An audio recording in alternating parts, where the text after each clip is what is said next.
Corona से जूझते राजस्थान की सरकार और उसके 102 विधायक होटल में मौज कर रहे हैं। सलीम और अनारकली के रोमांस के किस्से देखते सुनते जब ये विधायक बोरियत महसूस करते हैं तो कभी फुटबॉल खेलते हैं तो कभी ताश के पत्ते फेंटते हैं।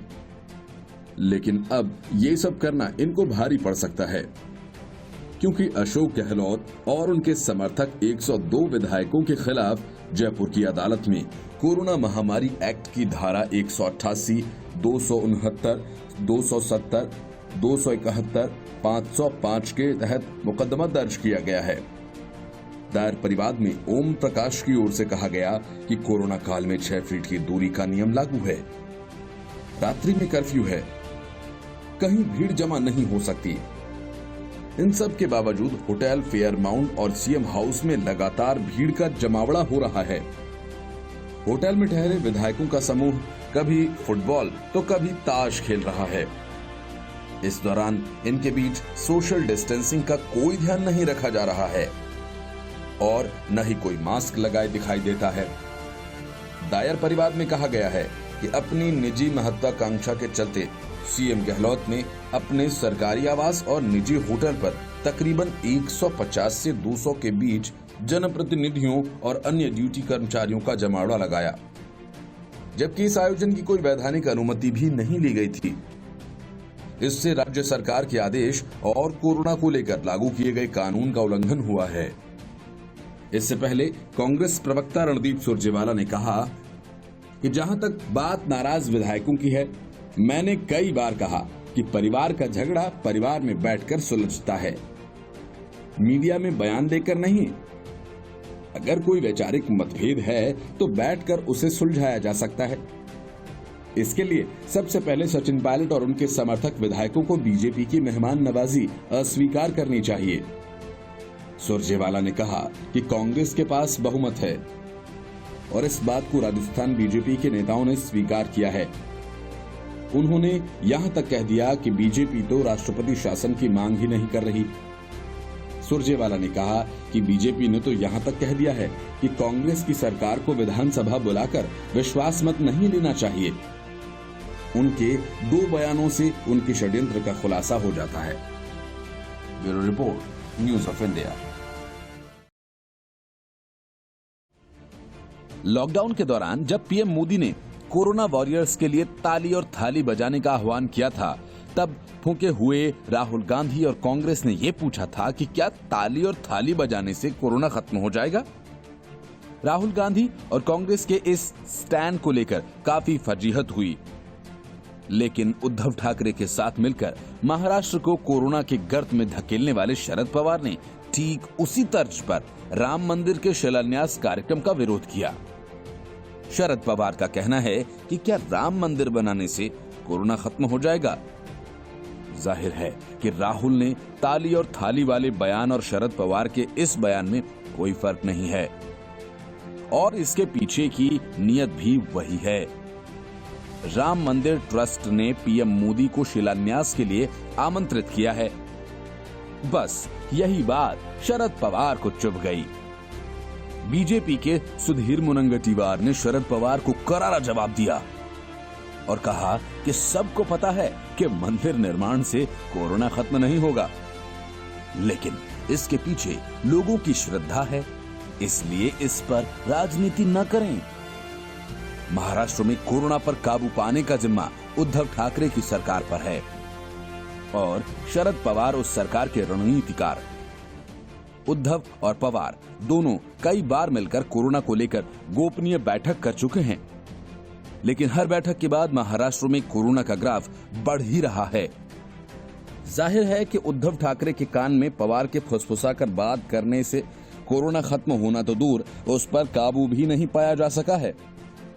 अपनी इसी खींच को शरद पवार ने राम मंदिर पर उतारा। उत्तर प्रदेश के अयोध्या में राम मंदिर भूमि पूजन को लेकर की जा रही तैयारियों पर शरद पवार ने कहा कि कुछ लोगों को लगता है कि राम मंदिर बनाने से कोरोना खत्म हो जाएगा।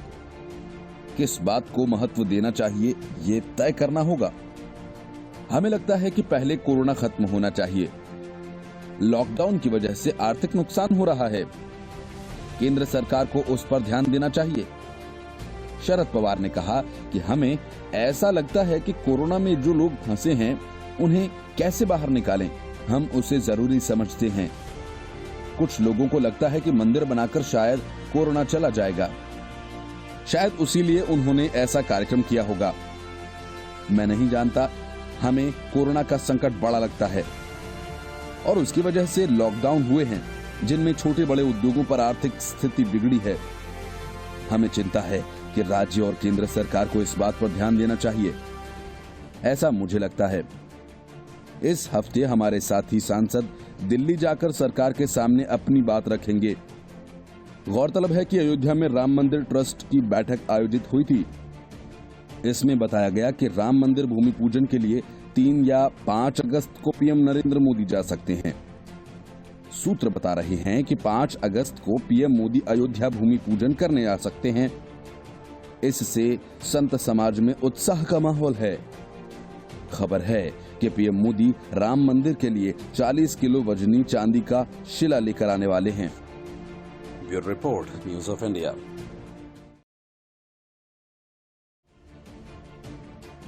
सियासी मायाजाल फैलाने में माहिर अशोक गहलोत को अपनी जादू पर कुछ ज्यादा ही भरोसा है, लेकिन इस खेल में उन्हें अरविंद केजरीवाल वाला रोग लग गया, जो कभी हर आते जाते हुए पर आरोप लगा दिया करते थे।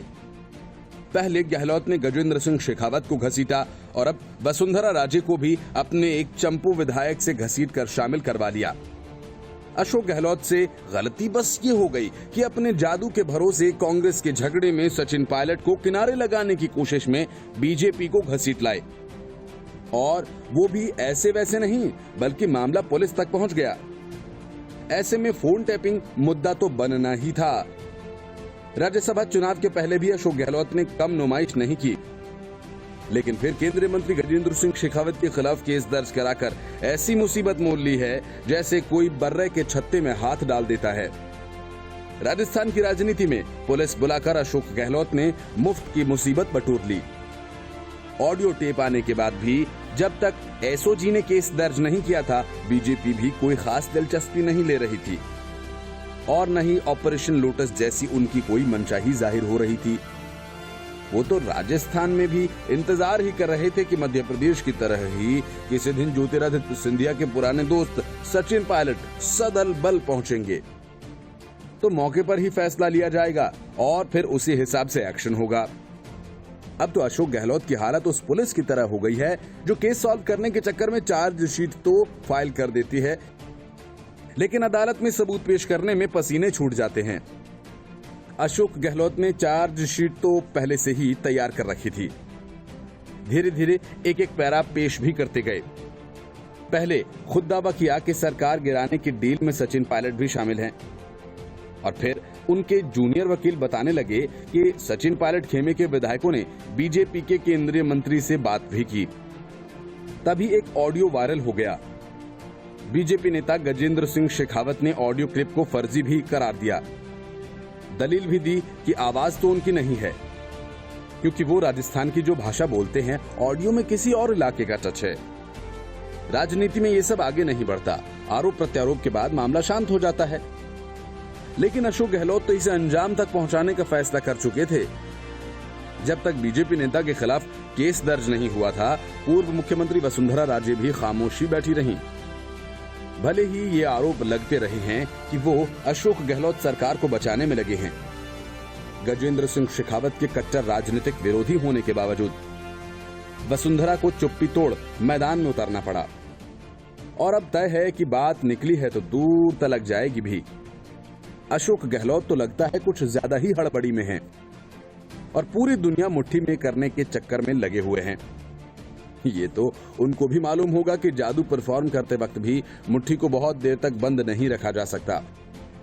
अशोक गहलोत पहले बीजेपी को सिर्फ ललकार रहे थे, अब वो उसके घर पर पत्थर मार चुके हैं, जहां से वो टकराकर अशोक गहलोत के आंगन में गिरने वाला है। लगता है अशोक गहलोत शीशे के घर वाला किस्सा भूल गए। वैसे वे पत्थर तो नहीं ही भूले होंगे जो इनकम टैक्स के छापों के रूप में करीबियों पर पड़े थे, और बीच में खबर आई कि छापेमारी में काफी मात्रा में ऐसे सामान मिले हैं जिनके बारे में सही तरीके का दावा करना मुश्किल हो सकता है। अशोक गहलोत को अब तो जवाब देना ही होगा। और जवाब इस बात का भी कि सबूत जुटाने का जो तरीका अपनाया वो सही भी था या नहीं। केंद्रीय गृह मंत्रालय ने राजस्थान के मुख्य सचिव को पत्र भेजकर फोन टैपिंग के आरोपों पर रिपोर्ट तलब की। जवाब तो देना ही होगा, कानून तो सबके लिए बराबर है। कहीं ऐसा तो नहीं कि कांग्रेस का झगड़ा सुलझाने में अशोक गहलोत ने बीजेपी को सरपंच बनने का मौका दे डाला। नेताओं पर भ्रष्टाचार के आरोप लगाने और मामले की अदालत तक पहुंचने का माहौल तैयार करने वाले अशोक गहलोत कोई पहले नेता नहीं है। कुछ समय पहले अभी तक आम आदमी पार्टी के नेता अरविंद केजरीवाल ने भी कुछ ऐसा ही शौक पाल रखा था। रास्ते में जो मिल जाए उसी पर आरोप जड़ दिए थे। तभी हड़बड़ी में रास्ते में बीजेपी के कानूनविद नेता अरुण जेटली से भेंट हो गई। अरविंद केजरीवाल ने ताबड़तोड़ आरोप जड़ डाले और जब मामला अदालत पहुंचा तो माफी मांगने के सिवा कोई चारा भी नहीं बचा था। देखना है अशोक गहलोत ने जो मुसीबत मोल ली है वो अरविंद केजरीवाल जैसा ही होगा या अलग। Bureau Report, News of India.